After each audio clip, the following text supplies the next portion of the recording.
But this morning I want to focus on the Saturday. ஆனா இந்த காலையில வந்து நம்மளோட அண்ணா வந்து என்ன பேச போறாருன்னா சனிக்கிழமை பத்தி பேச போறாரு. Saturdays is filled with not so bright things.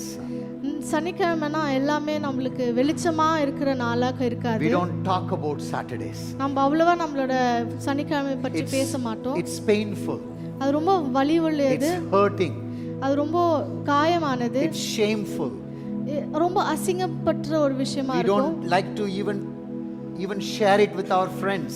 சில விஷயங்கள் வந்து நம்மளுக்கு நம்மளோட நண்பர்கள் கிட்ட கூட நம்மளால சொல்ல முடியாது. But the good news is, ஆனா ஒரு நல்ல விஷயம் என்னன்னா your life doesn't end on Saturday. ஆனா உங்க வாழ்க்கை சனிக்கிழமை அப்ப முடியாது. Where does it end?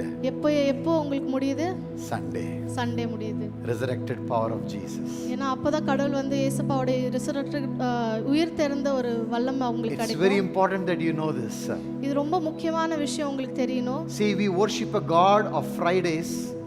நம்ம வந்து வெள்ளிக்கிழமை கடவுளை நம்ம வந்து துதிக்கிறோம். Who paid the price. நம்மளோட பாவத்துக்காக நம்ம. We also worship a God of Sunday who rose up from the sin and the grave, the death. நம்ம ஞாயிற்றுக்கிழமை தேவனை நம்ம துதிக்கிறோம். ஏன்னா நம்மளுக்காக இயேசுப்பா பாவத்துல மரிச்சு நம்மளுக்காக உயிர் தெழுந்தாரு. But we also worship a God of Saturday who goes with us in the valley of shadow of death.